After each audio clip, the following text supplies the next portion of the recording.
and I think it's particularly appropriate to be in Slovenia in this year, which will mark the 20th anniversary of your independence.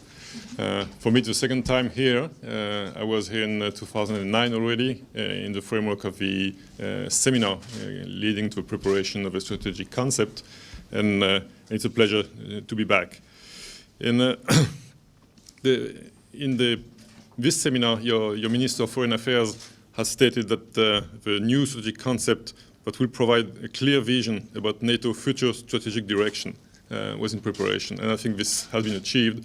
It's extremely important, especially since, as we all know, NATO is a source of stability in a very unpredictable world, and all the events which we know, which are happening currently, are proof that we need to be ready for all kinds of possible challenges. And this is why transformation is so important, and this was at the heart of our discussions here with John Steiner and the staff.